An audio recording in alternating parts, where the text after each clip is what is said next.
Movie review. Old M. Night Shyamalan's latest is an ambitious failure. M. Night Shyamalan has always been a filmmaker who's unafraid to take risks. Since his directorial debut in 1992, he's carved out a career making movies that are guaranteed to prompt charged discussion, high concept, occasionally twisty thrillers that often juggle different tones in a way many wouldn't dare to.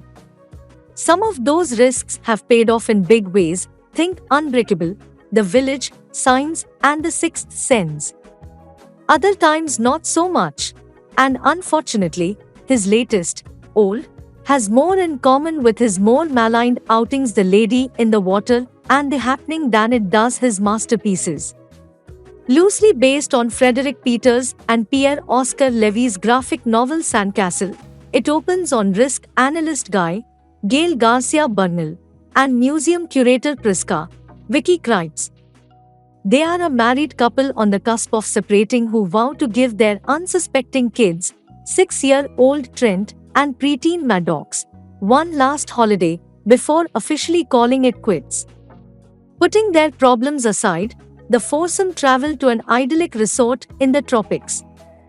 Just a little while into their stay, they are approached by grinning hotel manager Nils and sign up to take an exclusive trip to one of the island's most secluded beaches.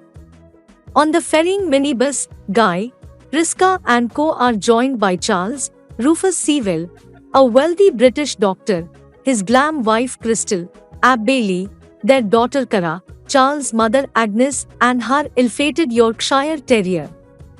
Both families are blissfully unaware of the terrors that await them. Shortly after they arrive at the cove, Shyamalan, who also wrote Old, injects a sense of dread and unease as the children point out peculiar things about the peaceful spot, like there being tons of rusty cutlery buried by the base of the imposing cliff border, and there being no fish in the water. Trent then stumbles across the body of a woman, and tensions rise as a few members of the ragtag group assume that she was murdered by Kevin, Aaron Pierre, the Underground Railroad, the young man who was already sitting silently in the sand when they got there. Things get even more complicated, though, when another couple, Jareen, Ken Leung, and Patricia, Nikki Amukabad, rock up and Trent, Maddox, and Cara all begin to grow at a rapid rate. As Agnes' health deteriorates, the other adults deduce, ludicrously quickly, that time must move differently on this beach, and that most of them won't last longer than a day. But when each of the holidaymakers tries to leave via the cavern they passed through on the way in, they black out and end up inexplicably plonked back out onto the seafront. Hilarious, even if not intended to be. What follows is an unrelenting hour so full of gnarly body horror, makeshift surgeries, pregnancies, births, veiled proposals, accidental deaths, and intentional stabbings. Some of this is present in the source material, but on screen, as the situation these characters find themselves in becomes more and more desperate, it's just too much. Each scene, nastier and more manic than its last, has enough tongue-in-cheek glee to entertain seasoned Shyamalan scholars. However, Old's breakneck pacing once things start going south leaves little room to delve into character and personal relationships, or feature enough quieter flashes that would have helped to create sympathy for these people we have not long met. While it does check out narratively in this context, you'd probably be hard-pressed to find someone who's keen for a deep and meaningful chat when 10 minutes could cost them several months of their life. It gives the film almost like a silly, fever dream-esque quality, which won't be for everyone. It also renders the inevitable losses much less impactful than perhaps they should have been. By the time the saccharine final act rolls around, it gets a little existential and sweeps marital issues under the rug. The conclusion feels unearned at best and jarring at worst. Given its escalating intensity, every adult actor must have really been put through the ringer with Old, and can be commended for giving it their all. One great thing about the movie's premise is that it forces a constant shift in focus. Towards the beginning of the movie, Guy, Priska and Charles are the ones trying to work out what's going on and how they are going to survive.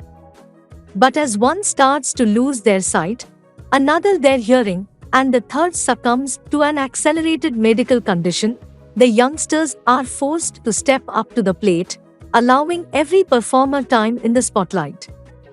That said, only a couple of them make it worth their while. Hereditary's Alex Wolff, as a teenage Trent, responsibility having been thrust upon him when mere hours ago he was just a small child, and Sewell, whose Charles gets one of the juicier, albeit still underbaked, subplots, undoubtedly fare best out of the entire ensemble. But it's difficult to know whether every other performance is stifled by a script that has them deliver awkward, comically expository lines at their fellow actors instead of capturing conversations that seem even remotely real, or whether they were just so aware that pretty much every line was setting up another oh no moment that they just couldn't sell it. An area that Old really impresses in, however, even more so when you take into consideration how over the top the rest of it is the hair and makeup effects used to signify the characters' aging. When the little ones grow up, different actors expectedly step into the roles, but the work done on the likes of Bernal and Kreitz is quite remarkable, really, as each cut brings with it more wrinkles and grey hairs with refreshing subtlety. The pair's physicality as Guy and Priska works to emphasize the achievements, too, and they are at their best when saying nothing at all. For its many faults, though, there is something undeniably fascinating about Old, and it all comes back to Shyamalan's willingness to swing so hard he might miss entirely every time he steps behind a camera. That's something that there is far too little of in franchise-loving Hollywood these days, whatever Old's flaws. He knows that the truly worst thing a movie can be is boring and, well, at least his are never that. Okay, please support by subscribing to our channel and clicking the like button. See you in the next video.